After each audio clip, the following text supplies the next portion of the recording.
लिए हैं, इससे जातीय गणना को लेकर खास बातचीत करेंगे। तो सबसे पहले मेरा चैनल में आपका स्वागत है। धन्यवाद इसके लिए। और आपके चैनल के जितने भी दर्शक हैं सबको मेरा धन्यवाद जी, तो जातीय गणना में भुइयां मुसहर का क्या स्थिति है?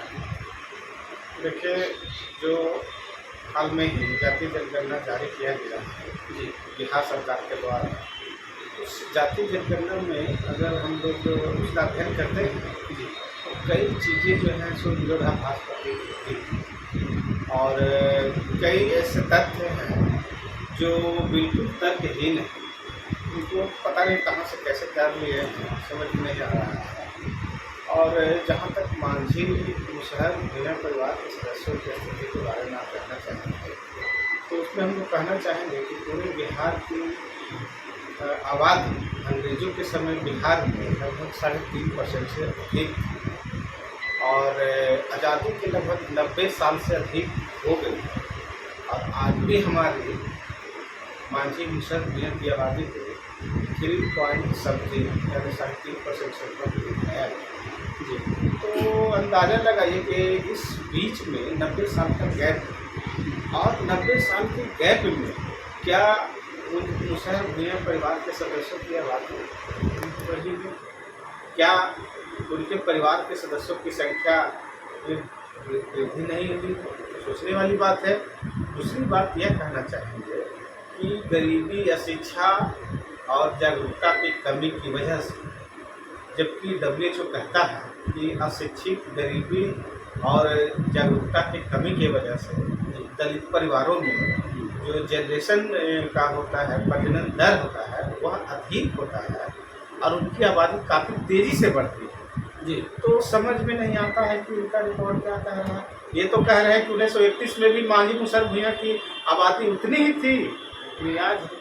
ये तो अपने आप ही विरोधाभास प्रतीत होता है।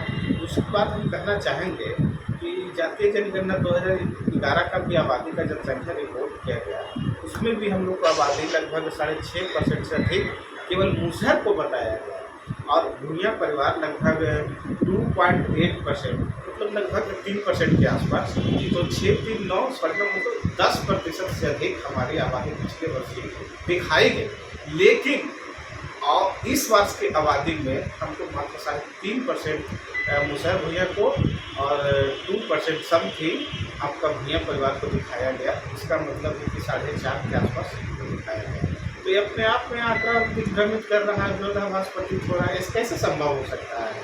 यह बिल्कुल ही राजनीतिक स्टंट के द्वारा, नीतीश कुमार के द्वारा कराया गया खेल है, तेजस्वी यादव के द्वारा कराया खेल है, ताकि वंचितों, गरीबों और मुसहर भुइयां परिवार के सदस्यों को वास्तविक आंकड़ा अगर हम बता देते हैं तो उनको सामाजिक हिस्सेदारी, राजनीतिक हिस्सेदारी, आर्थिक हिस्सेदारी देना पड़ेगा। कहीं न कहीं उनका राजनीतिक चाल के शिकार आज भी हम लोग गरीब परिवार हो रहे हैं।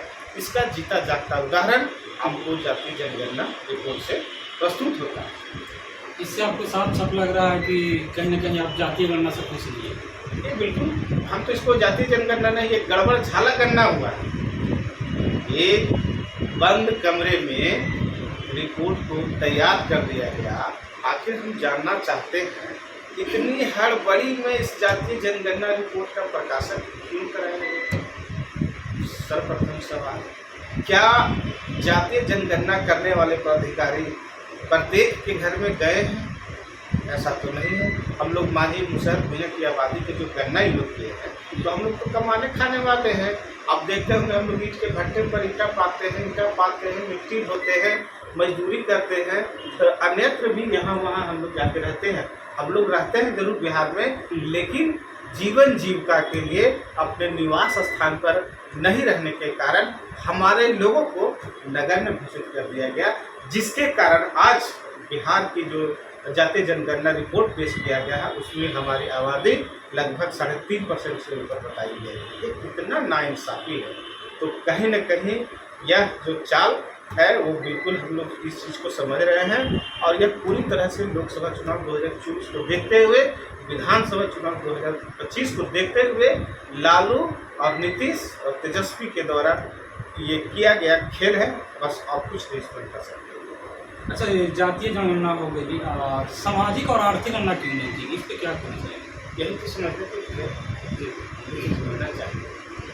जब आप किसी भी चीज़ का रिपोर्ट आप लेते हैं, आपने जातीय जनगणना करवाई है, जैसा कि उनके अधिकारी पदाधिकारी और कर्मचारी बोलते हैं, बिहार सरकार के जो बड़े पदाधिकारी हैं वो बोलते हैं कि सामाजिक तौर पर गणना हुई, आर्थिक तौर पर गणना हुई, जातीय तौर पर गणना हुई, तो सामाजिक स्थिति को क्यों नहीं उनको घोषणा किया गया, आर्थिक स्थिति को क्यों नहीं घोषणा किया गया?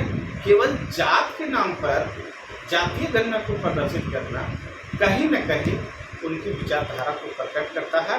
यह जात खेलना चाहते हैं। और हम तो पहले भी बोले हैं कि नीतीश कुमार जिस दल के साथ गए हैं, माननीय मुख्यमंत्री जिस दल के साथ गए हैं, उस दल का जो क्रियाकलाप है वो उनके दल के ऊपर भी असर पड़ा है, माननीय नीतीश कुमार जी के दल के ऊपर भी उनका असर पड़ा है और नीतीश कुमार के दिल पर भी असर पड़ा है, जिसका जीता जागता उदाहरण आपको दिख रहा है। यह आप जात की राजनीति करना चाहते हैं। सदन में महिला बिल पर मनोज झा बयान देते हैं और वो तंज कसते हैं ठाकुरों पर, और उसी पार्टी के एक विधायक जिनको 5 दिन के बाद याद आता है कि उनको ठाकुर जो जाति उसकी रखवाली करना है, उस पर वो कटाक्ष करते हैं। तो कहने का संदर्भ यह है कि जाति को पैदा करने वाला या जातीय कुंठी जातीय की राजनीति को पैदा करने वाला सदन में भी आरजेडी के सदस्य, उसके विरोध करने वाले भी आरजेडी के सदस्य,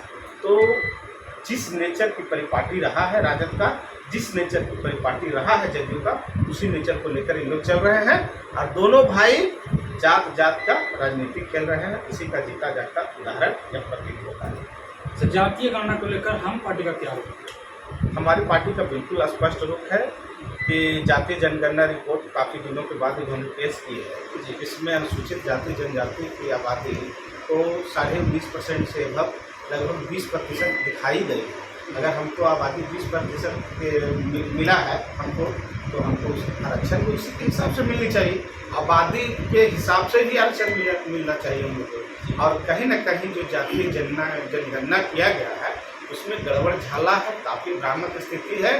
दलितों की आबादी को कमतर किया गया है, कुछ लोगों को खुश रखने के लिए उनकी आबादी को बढ़ा चढ़ाकर पेश किया गया है, जबकि कई ऐसी जातियां हैं जिनकी आबादी लगातार बढ़ी है लेकिन उनकी आबादी को कमतर कर दिया गया है। जिस तरह से माझी मुसहर भुइयां परिवार की आबादी को कमतर दिखाया गया है, ठीक उसी तरह से स्वर्णों की भी आबादी को कमतर दिखाया गया है, ब्राह्मणों की आबादी को कमतर दिखाया गया है, राजपूतों की आबादी भी कमतर दिखाया गया है। तो जिस तरह से सर्कुलेशन होता है समय के अनुसार किसी भी चीज़ की आबादी जो है बढ़ता है, और यह नेचर के खिलाफ इनका रिपोर्ट है, यह बिल्कुल स्पष्ट है।